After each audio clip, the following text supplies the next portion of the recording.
Everyone thinks SpongeBob is the happiest character ever created, and that's exactly why he terrifies me. Because if SpongeBob is truly happy, then almost everything you have been taught about success might be a lie. Think about it. He works the same job every day, lives in the same pineapple. He has no ambition to become rich, no obsession with status, no desire to escape his life. Yet somehow he experiences more joy than most people scrolling through social media right now. Why? Why does a fictional sponge seem more alive than millions of real people? Why does someone with almost nothing appear happier than people who have everything? And why do so many adults secretly relate to Squidward instead? That's the latest question is where this story begins. Because hidden beneath the bright colors of a Bikini Bottom is a disturbing psychological secret, one that most people never notice, one that might explain why modern life feels so exhausting, and once you see it, you won't be able to unsee it. Let's start with the character everyone laughed at as children, Squidward. When we were kids, Squidward seemed miserable, bitter, negative, pathetic, but then something strange happened. We grew up, and suddenly Squidward stopped looking ridiculous. He started looking familiar. The alarm clock, the repetitive job, the frustration, the feeling that life should have been something more. Millions of adults watched SpongeBob again and realized something disturbing. They had become Squidward, not because they wanted to, but because society quietly trained them to become him. Think about the messages we have absorbed since childhood. Be more successful, more attractive, more productive, more impressive, more important, always more, never enough. The modern world runs on a simple promise. If you improve yourself enough, happiness will finally arrive. But what if that's the trap? What if happiness is not waiting at the finish line? What if the finish line itself is the reason you are suffering? In psychology, researchers discovered something strange. People often overestimate how much future achievements will improve their happiness. The promotion, the relationship, the new house, the next milestone. For a brief moment, happiness rises, then it returns to normal, and the chase begins again. Like a treadmill, running faster, going nowhere.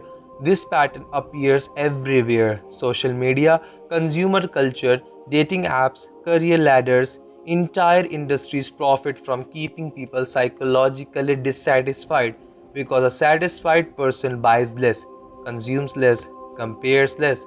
A person at peace is difficult to sell things to, but SpongeBob commits the ultimate act of rebellion.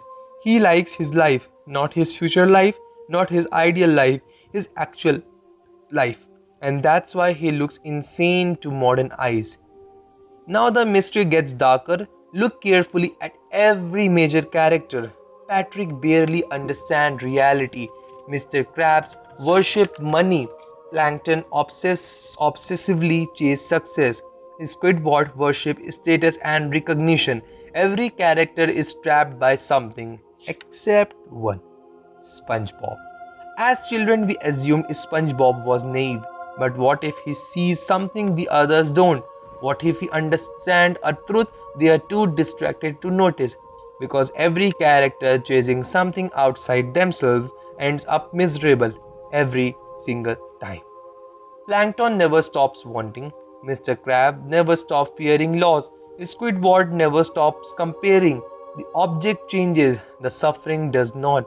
Sounds familiar because this is not a cartoon anymore, it's modern society. More than 2000 years ago, a strange man walked through Athens. Not a king, not a warrior, a philosopher. And he kept asking dangerous questions. Questions powerful people hated. Questions ordinary people avoided. His discovery was simple. Most people don't actually live their lives, they live their desires. And desires are endless. Freed one, three more appear, like a hydra. Cut off one head, another grows. The modern world calls this ambition. But sometimes ambition is just socially approved dissatisfaction. The endless feeling that who you are right now is unacceptable. The happiness must be earned. That peace is laziness. That contentment is weakness. SpongeBob rejects all of it, and that's why he looks irrational. Because a content person is irrational inside a culture addicted to wanting. Imagine SpongeBob opening Instagram. He sees richer people, more attractive people, more successful people, more famous people. The average person immediately starts comparing. A tiny voice appears. You are behind. You should be doing more. You should be better. That voice has become the soundtrack of modern life. Yet SpongeBob would probably close the app and go jellyfishing. Not because he's stupid, because his identity is not built on comparison. And that's the part nobody wants to hear. Most suffering does not come from having too little, it comes from believing someone else has more.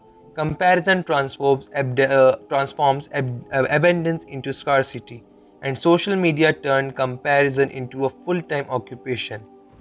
There is a strange recurring detail throughout SpongeBob. The Krusty Krab never became enough. Not for Mr. Krabs.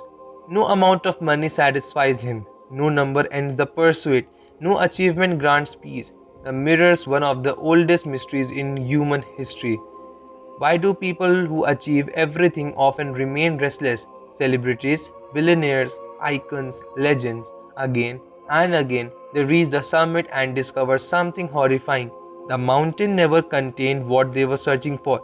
The destination was imaginary, the chase was real, and suddenly SpongeBob's tiny life started looking less pathetic and far more dangerous. Here's the truth hidden underneath all of this. Most people are not afraid of failure. They're afraid of being ordinary, of being forgotten, of not becoming someone important. And because of that fear, they spend their entire lives running. Running towards success, running towards recognition, running towards validation, running toward an ideal version of themselves. But what if the person doing all that running is already enough? What if the thing you are trying to become is preventing you from becoming yourself? That's the question Bikini Bottom has been hiding in plain sight. Remember the mystery from the beginning. Why does SpongeBob seem happier than everyone else? The answer is not innocence, it's not ignorance, it's not childishness, it's something far more unsettling. SpongeBob has something modern people lost: permission.